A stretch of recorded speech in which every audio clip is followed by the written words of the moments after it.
It's interesting how you want to be remembered. So I asked the question about what I hope the legacy is. When thinking about your legacy, what are people going to remember about you, about your operation? It's been an honor to be part of the Simmental family. And like any family, there is a legacy. And to me, the legacy is so important to continue on. I hope the legacy for the next generation have the passion for our breed that we have spent a lifetime building.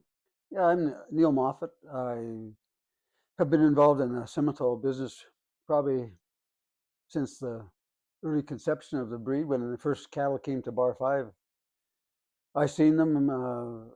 It I've just kind of worked with Bar 5 from '74 basically right through till the dispersal in 2001. So I've pretty much seen everything the Simmental breed from the time I was conceived till now. It's been quite a trip, really. Yeah, I grew up in Carroll, Manitoba. My parents had horned Hereford cows. Uh, we, in those days, you kind of had them all in the barn. It was certainly a lot different than now. But my dad ended up working out and ended up working for Manitoba Hog Commission and things like that because of the farming thing. Everybody, they kind of needed a second job. So the cows end up going to Ron Batho in Oak Lake. But at that time, I left home about 16, and the first summer I worked for Larry Gleisman with Black Eagle Farms. We did the Canadian summer circuit. We went from Winnipeg, Brandon, Calgary, Edmonton, Saskatoon, and PA, and basically showed Black Angus cattle. And I guess I caught the eye of Mac Draper and John Draper, and the next year they hired me to work with Shorthorns. So I spent the next 2 years working at Draper's at Rothbury Farms with Shorthorns. And in '69, we were at Buffalo Days in Regina, and that was about the time Drapers were involved with Bar 5 at that time. They brought 3 heifer calves to Regina just for display at Buffalo Days, and that's the first time I seen Simmentals. But it was quite a dramatic change from the Shorthorns to seeing those Simmentals. But those were the first 3 cattle that Bar 5 imported, and they went on to be, the foundation of the herd. And after I left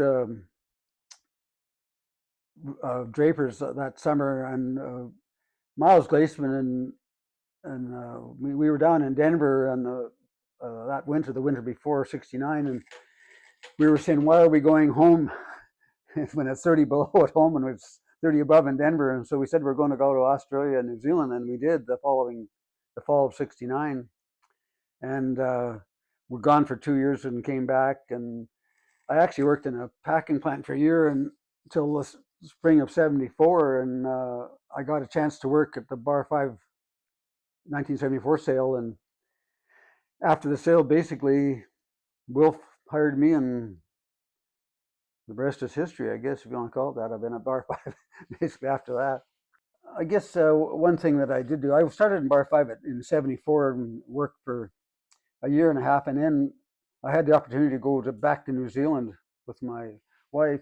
Her family lived in Matamata in New Zealand, and it was basically a corn and potato farm when we had cattle too. And of course, they were Hereford cross cattle. And the first thing I did was run out and found some Bismarck semen and started breeding Simmentals in New Zealand. But there was a following of Simmentals in New Zealand.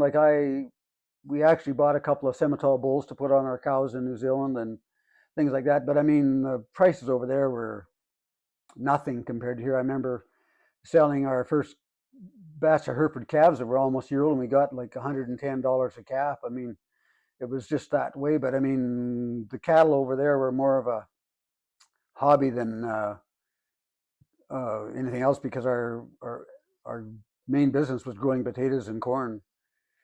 But I mean, we were in an area that was totally dairy farming, and probably one of the richest farming areas in the world in the Waikato Valley in New Zealand. We were about 8 feet above sea level, and growing corn at 220 bushels an acre and potatoes 18 tons an acre and getting 60 inches of rain a year. And I ran 80 cows and calves on 30 acres, which is hard to believe. And then we ran the cows on corn land and potato land in the wintertime because we had so much rain that you couldn't very well leave them on your pasture. They would ruin them. But it was a great experience. 2 years after I left and went to New Zealand, I was laying in bed one morning and Craig Clearwater phoned and said Glenn Osborne was leaving Bar 5 and wondered if I would be interested in coming back. And we kind of thought about it, I guess, and for a few days. And land over there was worth about 7,000 an acre and pretty tough to get started as a young guy. I mean, I had a brother-in-law that was likely going to get the farm, and so it ended up being a good decision to come back to Bar 5. And I guess when I first started Bar 5 after I came back, I was in the show barn, basically halter breaking, getting ready for sales week. At that time we only had a limited number of cows, but we still had all the half-bloods and percentage cattle that were in Hartney, and they slowly evolved. But the one thing that I don't think a lot of people knew is when the cattle were coming out of Europe, Wilf made 2 trips a year to Europe. I think he was over there 8 times, I believe. And when they're importing cattle, I mean, everybody applied for permits. But Bar 5 had 5 owners, so we got 5 permits a year. And another thing they did is they got all our neighbors to apply for permits. So if you ever looked at our herd book, there was a ton of different herd letters. And what Bar 5 did was got like Mitchells and Muirheads and different neighbors to apply for permits. They paid for everything, but instead of getting 5 head when on importation, we were getting 30 head sometimes. And at the end of the after about 8, I guess I'm not sure how many years it was they imported cattle, but the list of Bar 5 cows, Bar 5 imported 162 females out of Europe. But that was what really set the stage for the amount of full bloods. Like Bar 5 ended up, by the time we were done, we had over 500 breeding females. So, they evolved from those original imports. And we imported mostly from Switzerland and France, but we did have some Austrian cattle and some German cattle too. So once they got here, I think what made the cattle more Canadian oriented, I guess if you want to call it that, was the fact that we blended the Swiss and the French and the Austrian or German cattle to get the kind of cattle that we thought were more adapt to our buyers and whatnot. You got to give Wilf so much credit. I mean, everybody thinks, you go to a sale and you buy a nice heifer and you know what you're getting. They have to remember when Wilf went over there, a lot of the cattle, most of the cattle were never sucking a cow. They were likely tied up in a barn or pail fed so I mean, it was pretty difficult to really get a handle on what they might turn out. Like you had to go looking for mothers. Basically, you went out and found their mothers, and that's how you made a lot of your selections, I believe. Of all the cattle we brought over, I mean, there really wasn't a lot of real duds. It was pretty amazing, really. And I'm sure a lot of that credit goes to Wilf. And I mean, he also selected cattle for a lot of other people when he went over there, because I mean, most guys couldn't afford to go over and things like that. So I guess over the years, I had a lot to do with selecting as well. I mean, we had John and Wilf and other guys on the crew that we culled hard and we selected what we wanted. Over the years, when you figure how you got to a point where you got successful, Bar 5 was so lucky. Like they bought Gallant Best out of Agribition in '76, I believe it was, and between him and buying Extra Best in '79, there were 2 half brothers that basically put Bar 5 on the map, whether it was in the show ring or in our sales ring. They were, I mean, if you had to put a finger on whatever made Bar 5 successful, it was likely those 2 bulls. And of course, when you get kind of successful at showing and selling, everybody thinks you know something. And so they asked me to do a few judging jobs. I judged it in Quebec, and I judged the Royal, and and I actually judged in Londrina in Brazil.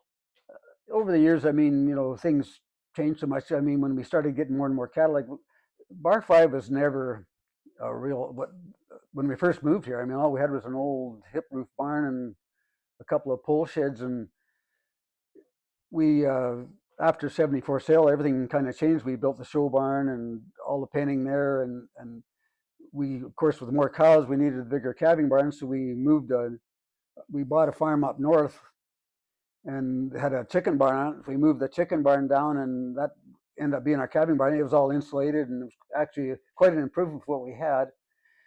But my biggest job, I suppose, was getting ready for sales.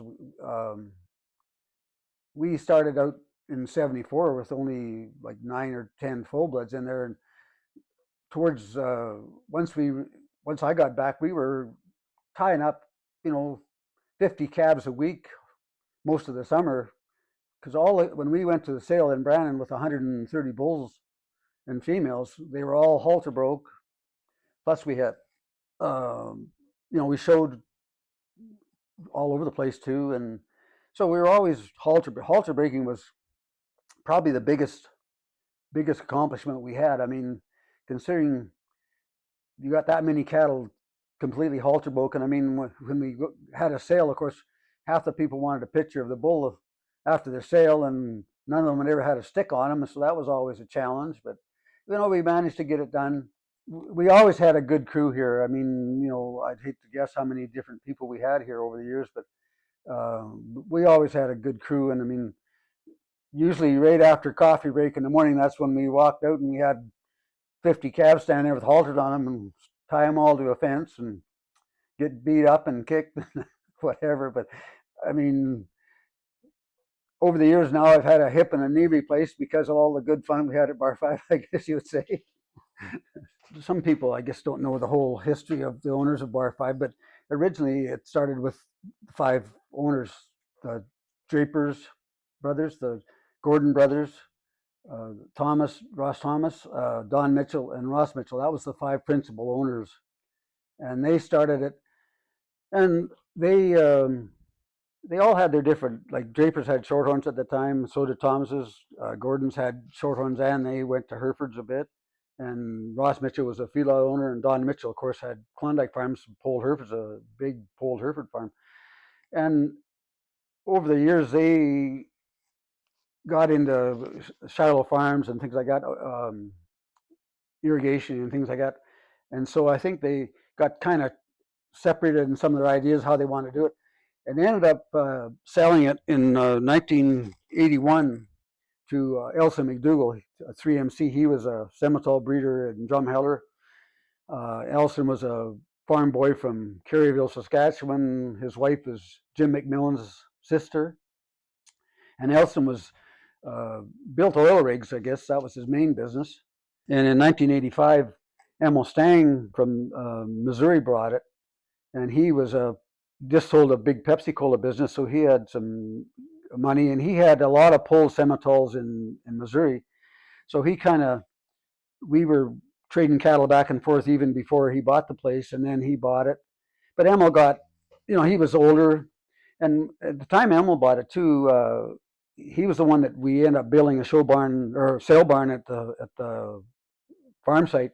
So we quit having sales in Brandon and got our sales moved to the farm, which made everything so much easier with, just the amount of people you had to hire, and we didn't hire hardly anybody. And, we started torching cattle instead of clipping them, and just made things so much simpler and more natural too.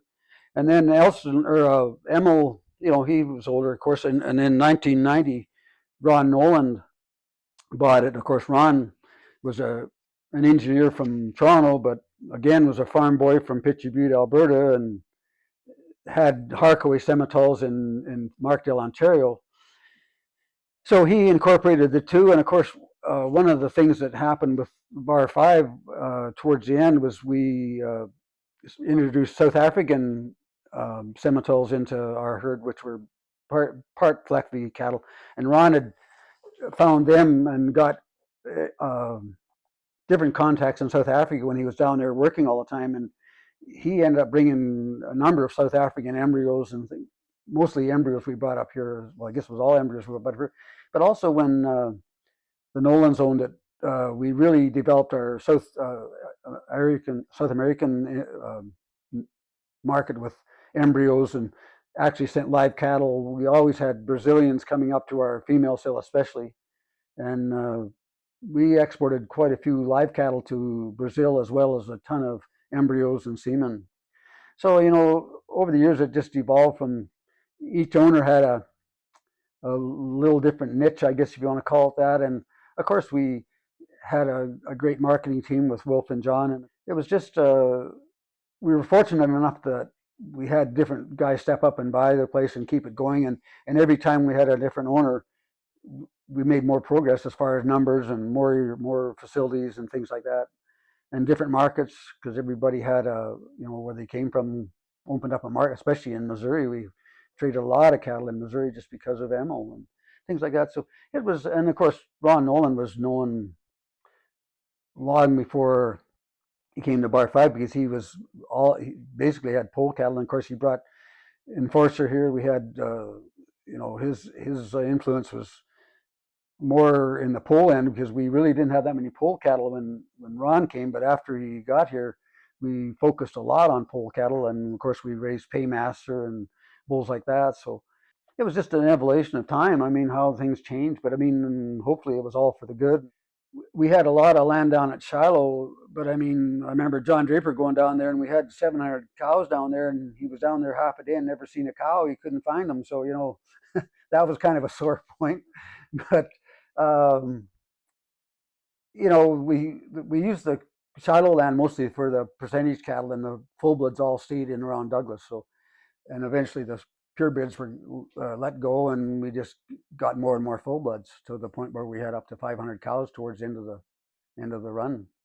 When you think back of all the things you do at Bar 5, I mean, Mac Draper probably was, and John Draper and Wilf Davis were probably the biggest mentors in the. I mean, I wouldn't be what I am without those three guys.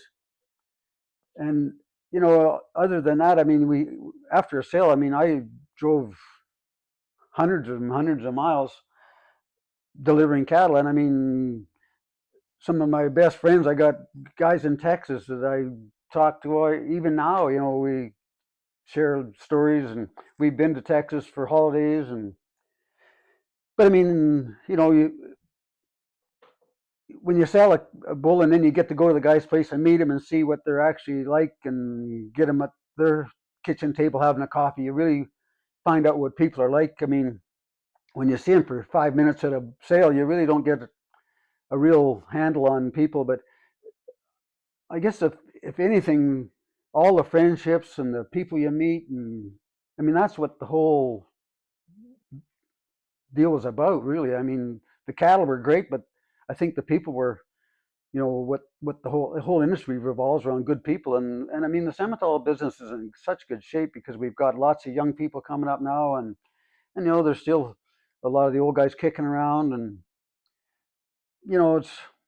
it's just an evolution. I mean, when I was on the Simmental board in Manitoba, we had some really good people dealing with the young Simmentals, and we had a deal in Nipawin, and of course the same with every youth group. Once the young guys get growing up, if you don't have any young people coming on, the kind of dies.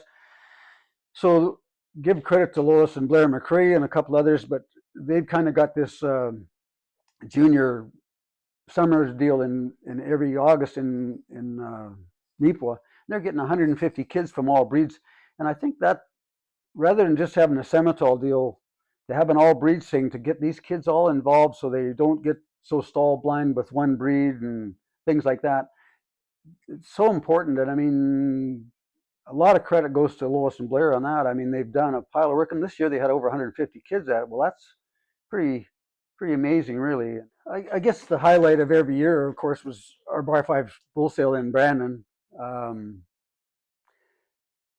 I don't think people ever comprehended how much actual went into a sale like that. It was just, between John and Wilf planning, entertainment, we always had a big party that we were looking, and it was more of a thing it was on everybody's calendar. I don't think half of them cared about a cow, but they sure want to come to the party, and things like that.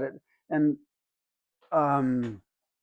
we always hired about 20 people, like kids that, I mean, every year I could phone up all those guys and they were more than willing to come back. A lot of them left their dad at home to calve cows or whatever, so it was always I think it was kind of on everybody's calendar that the Bar 5 sale was a place you had to be at, kind of thing. I mean, we'd wash everything at once and rinse them all at once. So you're looking at probably putting over 200 head or more through a wash rack in a couple of days. So, it took a lot of people. We worked hard, but we played hard too, I guess. But I mean, even when we showed, I mean, we always had, it was a camaraderie of people, like, it's nice to win, but, in the early days of the Simmental, I mean, everybody was like, if whoever had champion had the party, and I mean, everybody was there.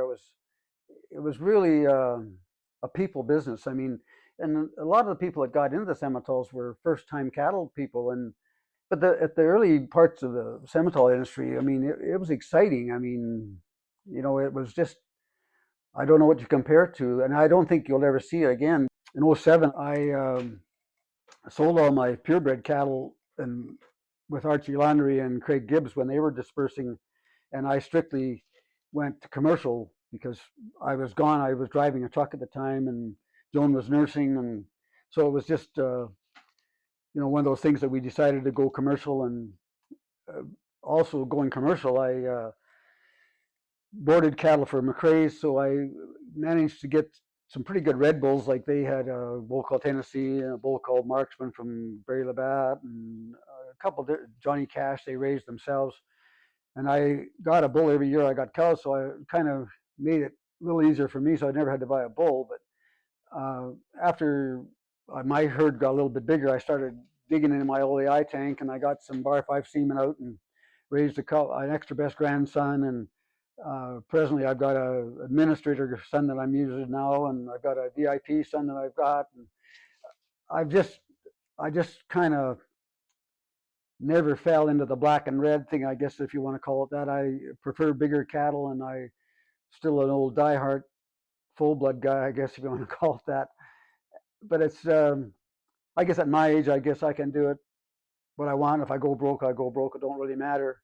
Everything I've ever done has probably had a cow in the background somewhere.